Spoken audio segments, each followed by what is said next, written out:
Hey everyone, Brian Zane here reporting from my hotel room in Nashville, Tennessee. It's Monday morning. I have less than an hour before checkout, so I figured now is the time for me to crank out this Summerslam review. I finally finished watching it this morning. I watched it in two installments basically. I watched the second half of it on Saturday night as it was happening, and then I came back this morning to catch the rest of what I missed. This is the first premium live event of the Triple H creative era. A lot of eyes are going to be watching this show to see what kind of changes might be coming either immediately or what seeds might be planted for future things that will be different in this brave new world we live in of Triple H in the post-Vince McMahon era. Gotta say, I really love daytime outdoor pay-per-views, seeing the bright sunlight coming in before it gets dark, so you get kind of two different shows in a way, two different vibes. Your first match of the night is for the Raw Women's Championship, the latest match in this dramatic series, as Bianca Belair defends against the man, big-time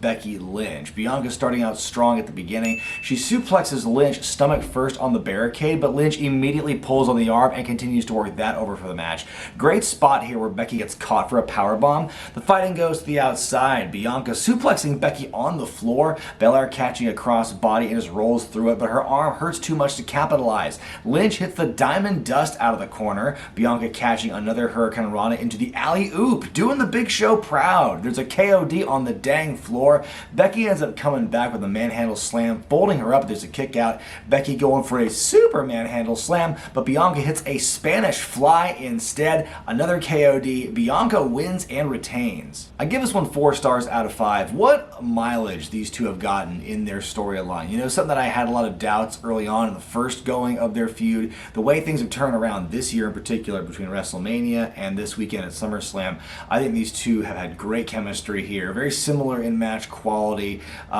Very fun stuff. And then after the match, Becky showing some sportsmanship. Bianca celebrates, but then we hear Bayley's music. Ding dong, holy crap. It's her first appearance in over a year since her injury. She comes down the ramp, then Dakota Kai. She was released. What she's doing back here. And then Io Shirai shows up. She's called Io Sky now, by the way. All three make their way to the ring together menacingly, but then Becky Lynch shows back up, stands up for her and Bianca. They both beckon, then the trio backs off. Well, this development makes for some very potentially interesting content for the next few weeks here. I'm very curious to see how this new trio of Bayley, Dakota Kai, and Io Sky will go down, especially the dynamic for these three is interesting because all three of them have very much loner characters or not to be trusted vibes about them. We've seen it with all three characters, so for them to be in a trio here I think is very interesting. I think it's cool to see Dakota Kai back. I said when she was released, I think she'd been ready for the main roster for a long time, and then for whatever reason didn't pan out, and so now kind of back on that, and it's great to see her. She's a great performer. And then Io Shirai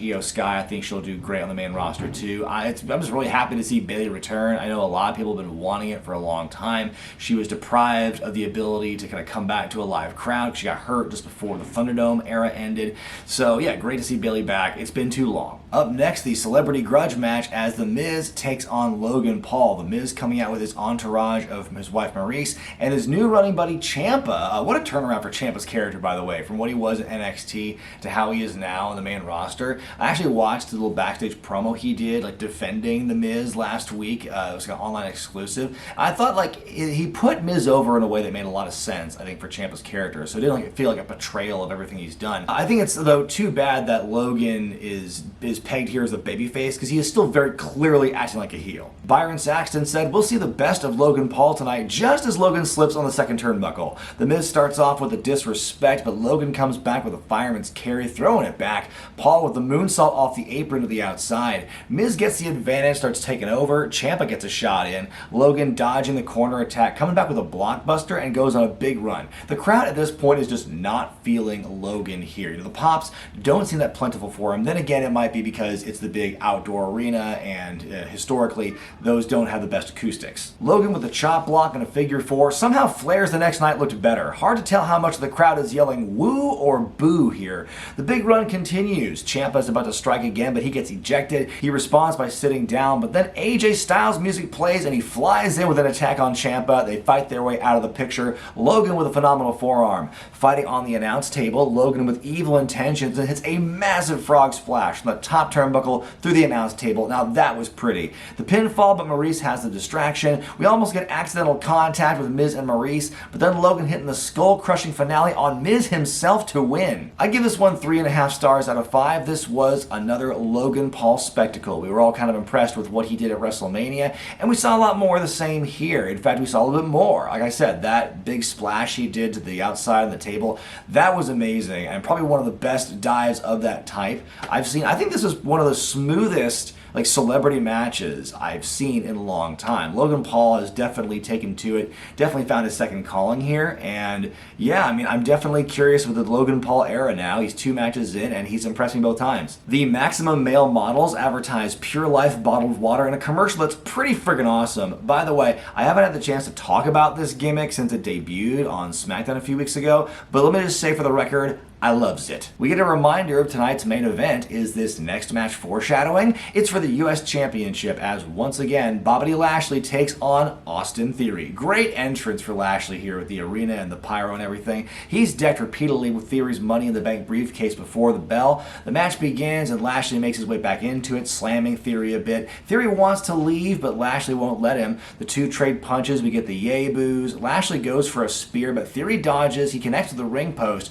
Theory goes for his rolling dropkick, but Lashley catches him in a press slam right into the hurt lock, and Lashley wins to retain. I give the match 2 stars out of 5, but it doesn't tell the whole story though. I mean, the match was kind of short, it was pretty academic, and it wasn't too mind-blowing, but the reaction the fans had for everything I thought was what really kind of put it over the edge for me. By the way, I love just the way the US title looks on Lashley, and I think he's at the right momentum right now. It's so fun to watch. He was on a great run at this moment, so I'd like to see kind of a lengthy US title run for him here. I think that he and the title go really well together. It's a no DQ tag match as the Mysterios, Rey and Dominic, take on the Judgment Day of Finn Balor and Damian Priest. One question, where's Finn Balor's spikes? Everyone else in his group has spikes. The male Mysterios in their matching ketchup and mustard outfits, by the way. The match starts out with a brawl. The Mysterios take to the sky early on. Quick question, how is it not tornado rules by default since it is no disqualification? Dominic's double teamed and takes a lot of the heat. Rey with a big hot tag and lots of flying. A chair enters the equation. Rey surfs it off the apron and onto Balor. Rey goes to the 619, but a nice blind tag cut off by Finn. Rey with a top rope Hurricane Rana, and I just wonder how long I think he can keep this up at his age. He's doing great. Rhea Ripley lifting Dominic on her shoulders and drops him onto the apron, which is amazing. Finn demands a chair, but then the new Edge appears on stage to the Ring of Fire. He's got another new haircut, a new red-based color scheme, a sweet-ass lightning bolt in his pants. He spears Balor and Priest. There's a double 619, a Rey flop, pin, and the win. I give it 3.5 stars out of 5. I thought the match was pretty good, and once again, kind of the way I saw it happening, Edge coming to save the day, came true here. My question is, why is the Judgment Day? Just why is the Judgment Day? At this point, I mean, I know they have some cleanup to do because of the whole stuff with Edge leaving and now Finn is the make good. It just seems like it's been kind of snake bit from the start, and it's unfortunate here. I will say, of all the people in that group I feel the most sorry for, it's Rhea Ripley, because I think she's got this great marketable look. She's so unique on her own, and she's just a badass. The way she carries herself, like in this particular storyline, is good, but I want to see that like solo Rhea Ripley, kind of like not giving any cares, just laying at anyone, bullying people, and laughing while she does it. That's what I want to see here, and I think she's doing good in that role, but I think she's almost being dragged down, being associated with the Judgment Day at this point. On we go now to our next celebrity match. This is just what the big shows look like now, folks. You get at least 2 celebrity matches per weekend these days, as Pat McAfee takes on Happy Corbin. Very passionate Joker fans screaming at Corbin during his entrance. A whole ass choir up in the stands singing Bum Ass Corbin as Pat makes his way to the ring. How is there a choir singing this? He's got a new entrance theme, which is fine. You know, it's a good little ditty. Seven Nation Army I thought was also fun, even though I got kind of sick of the crowd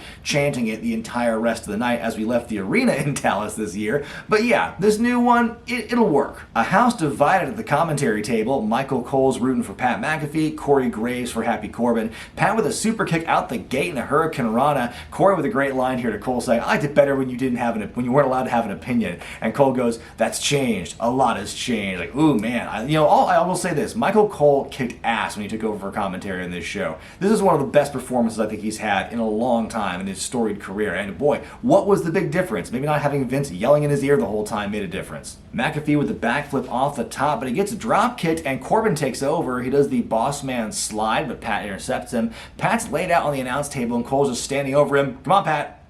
Come on, Pat. High angle bump on the superplex. Pat with the Swanton Bambini, as Cole says. He tells me he's 1/8 Italian. End of days attempt. Charles Robinson gets bumped. Pat takes Happy to Dick Kick City. A scary looking code red off the second rope, and Pat wins. Pat's drinking a beer, and Corey says, last time I drank on the job, you told me to take a week off. And Cole says, yeah, but that was at an airport. I love this banter. I also give this match 3.5 stars out of 5. This wasn't like a mind-blowing match, but still really fun to see Pat. Another spectacle on the night, as you might say here. Big props to McAfee for continuing to take big risks and generally looking pretty good doing it. I think he and Logan Paul, you can tell these two are kind of trying to one-up each other here, and what they could try to do to impress the fans. And by the way, not just the celebrities, but I think everyone involved in this show on Saturday did a great job, and really they felt this feeling of like intensity and like vibrance. Drew McIntyre on the promo platform. He says he loves Nashville so much he moved there. Talks about Brock and Roman fighting for the first time ever, which he then covers for pretty nicely. Says he'll win at Clash of the Castle no matter who wins tonight. He raises his magic sword and we get pyro. Up next, the Undisputed Tag Title match as the Usos defend against the Street Profits with Double J, the Hall of Famer, and the #1 most hated man in the auditorium on Sunday night, Jeff Jarrett, as the special guest referee. The Profits get a fun entrance with the Titans cheerleaders and the Titans themed logo. That was pretty cool. Another day at the office for these two teams. Just some brilliant tag work here. No need to really go into the specifics. You kind of can picture it in your mind. The Usos almost kick Jarrett for the second night in a row, but Jarrett blocks it. Frog splash, but they can't capitalize. You get a kick out. Super kick party by the Usos, and at one point I thought they were almost going to hit the cameraman himself. Dawkins takes the 1D, the cover, and the win for the Usos to retain. I give this one 4 stars out of 5. I think it was very similar in quality to what they had at Money in the Bank, which was not bad. It just felt like they didn't really build much off of this one. I think that, Jarrett being the guest referee, kind of a distraction to the whole thing. There was no controversy, no screw job or anything. So I guess on that front, I have to admire WWE for their restraint in not going to that trope with the guest referee costing somebody the match. It didn't add much to it other than, hey, Tennessee legend, huh? And that was pretty much it for me. So yeah, Jarrett got his bag, as he is wont to do, and it was another fine match. And now we've got this kind of tension between the Street Profits. They've lost all these matches in a row to the Usos. Where do they go from here? Could they split up? I think, maybe now's the time. I mean, it makes it a harder situation for the tag division to get any traction, but I mean, these guys have wrestled enough. And after this point, where do you go from here? And so I think, yeah, maybe a split's in order. If they're not gonna keep them locked in like they are the New Day, where like they seem to be immune from ever breaking up, maybe it's time to break up the Street Profits. I don't know. What do you all think? Kid Rock makes out with some lady. Riddle barges into the ring and grabs the mic. Security wants him out, but Riddle calling out Seth F. Rollins. What the hell is Seth even wearing here? Looks like a melting creamsicle. The two both sprint up the aisleway and start fighting. Lots of disorienting camera cuts as the officials and refs completely ineffective in stopping this thing. Another stomp to Riddle, and the fans respond to this heinous act by singing his song. Well then, that was a segment. Smackdown Women's Championship next as Rowdy Ronda Rousey challenging Liv Morgan. Ronda's pretty dominant in this thing from the word go. She's throwing Liv around. She gets an armbar locked in. There's a good struggle by Liv as she flails to the ropes. Rousey keeps going to the arm. Liv keeps escaping, but she wants to keep fighting. Ronda goes to the arm again, but Liv gets on top of her for a pinfall. Liv tapping out moments before the 3 count, but the ref does not see it and counts the pin. Controversy. Ronda snaps and goes ham on Liv's arm. She does it to the referee as well, and that's how that thing ends. Feels like we're getting this program a little bit longer. I give it 1 star out of 5, because it's not much of a match. It was pretty short. The stuff at the end, I think, told the real story, and I guess this match was a bit cut for time, or cut down for time, because I guess the Logan Paul Miz match went a little long, but be that as it may, the shock win certainly did that. The way it went down, I thought was pretty shocking. The beatdown at the end, I thought was good. My one question about, like, the controversial thing with the ref, like, didn't the last match we just just saw, didn't that whole thing come about because of a controversial referee call, the previous show? So what, is Jeff Jarrett going to come back to officiate their next match? Mayor Kane announces the attendance record as a shitty version of his taunt, but we get the pyro. Up next, main event time, the last man standing for the undisputed WWE Universal What-to-Do Championship match as Roman Reigns defends against Brock Lesnar. Brock comes out bringing the Proctor. It's a tractor with his logo on it. So he just drives the whole thing with a front loader. He's living his best life, and he brings the loader up above the ring and stands on top of it for his entrance. Speaking of entrances, I have a funny story here. As I'm watching the show in my hotel room, Roman Reigns' entrance begins. I go to take a shower.